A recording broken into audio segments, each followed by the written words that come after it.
Hey, what's up? This is Gramatik. I'm an Electric Forest, and you're watching dubera.com. The crooks in it break.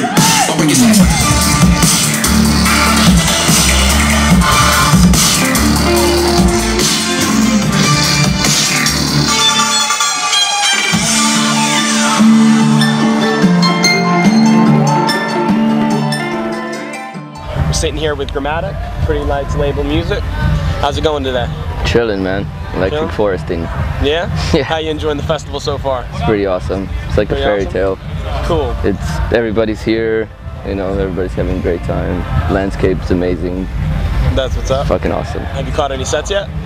Yeah, I've seen a lot. Like I've seen, of course, Grizz's set last night. We premiered a new track that we did together. Awesome. I've seen Zed's Dead, Thievery. Cool. A lot of shit. It was awesome. That's what's up. So what can you tell us about digital freedom? What does that mean to you as an artist? It means a lot because digital freedom stands for, you know, it's like basically a cry for help, you know, in the fight against the massive censorship bills that have been imposed on us in the past year. From, you know, SOPA, the PIPA, the CISPA, the ACTA, you know, everywhere here in Europe. So ACTA just got repealed by a major European agency, which is basically like the final death blow. So that's a huge win for digital freedom, which only happened like a week ago. And so right now we're winning and they're losing.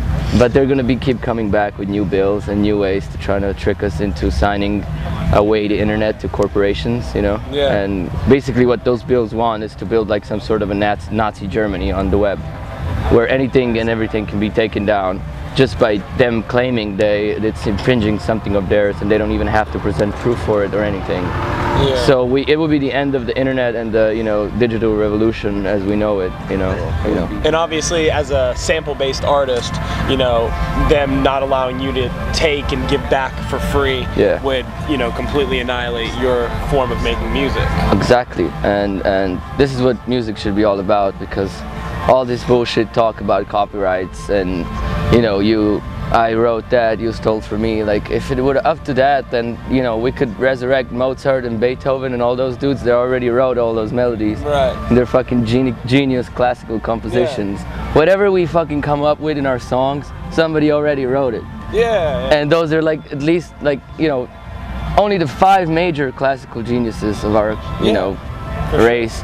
It's enough.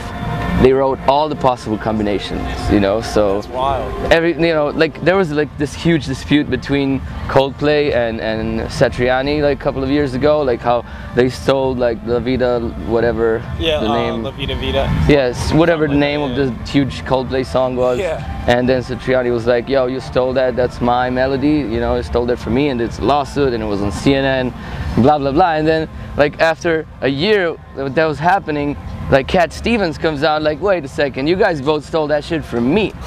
You know, so if and then like we can resurrect Mozart, and he'd be like, yo, Cat Stevens, everything you ever wrote in your life, I already wrote it in one composition. Yeah. So where do we draw the line, you know? Yeah, doesn't that seem irrational, you know? Yeah. Exactly, freedom. And one thing I really like about your style of producing is you're not afraid to tackle what people put as intangible. Like, you remix Stairway to Heaven. Yeah. You know what I'm saying? You remix the Beatles song. Just because I don't watch it like that. I don't see music like those purists see it, you know? Yeah. Oh, this is, you know, this is sacrilege. Like, what are you fucking talking about, dude? Exactly. It's just fucking music. Yeah.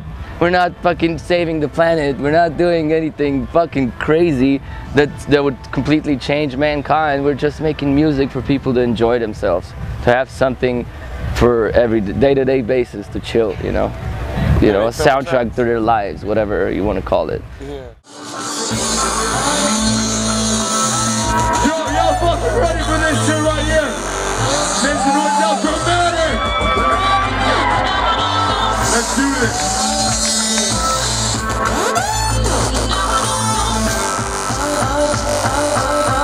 Hands up, yo!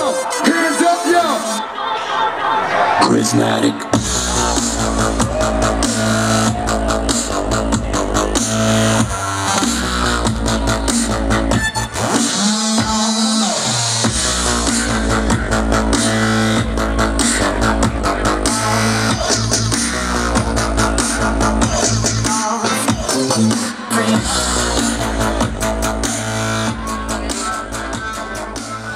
what do you think the future of music holds as far as, you know, dubstep, electronic music, sampling, all of that getting so big over the past couple decades?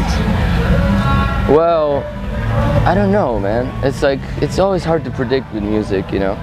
It can go either way, you know. It can, you know, a popular style of music can like become a legendary music genre, or it can die out tomorrow, you know. Yeah. So it's never, you know, it's not an exact science. Nobody can ever predict anything. But I think in terms of like electronic music, I think it's still on the rise. It's still developing and still trying to find itself, you know, because the artists that are making it are mostly young and are doing the same thing in their life, trying to find themselves, you know. Cool. So I can see that. And so that, you know, I think it would crystallize in the next maybe like 10 or 20 years in some sort of like solid state thing, as it is, you know, as funk is, or soul, you know, or blues, you know.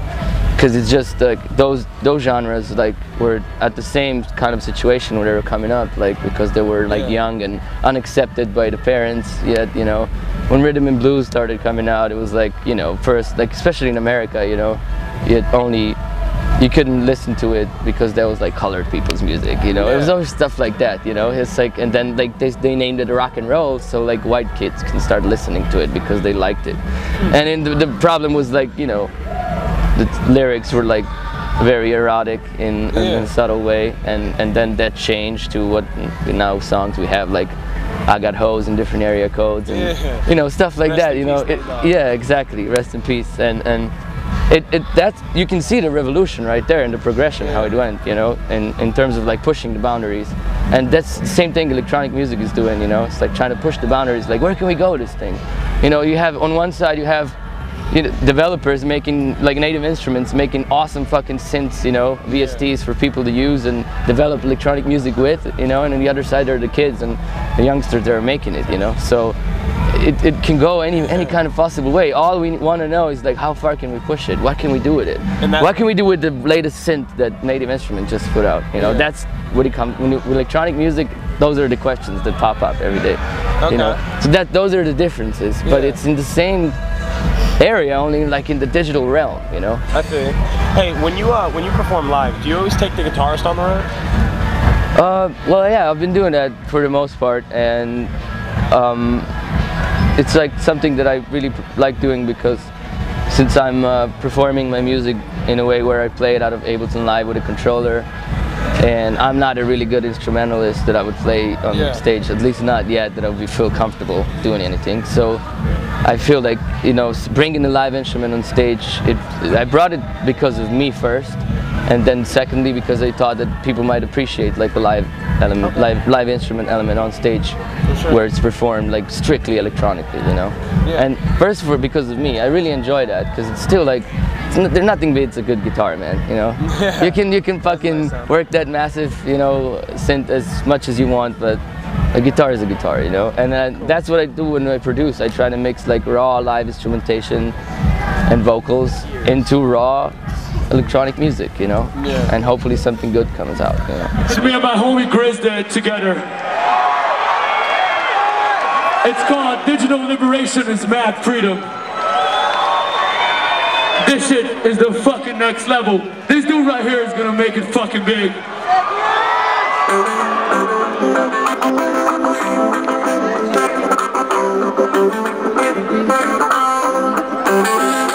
Pass me the L. We're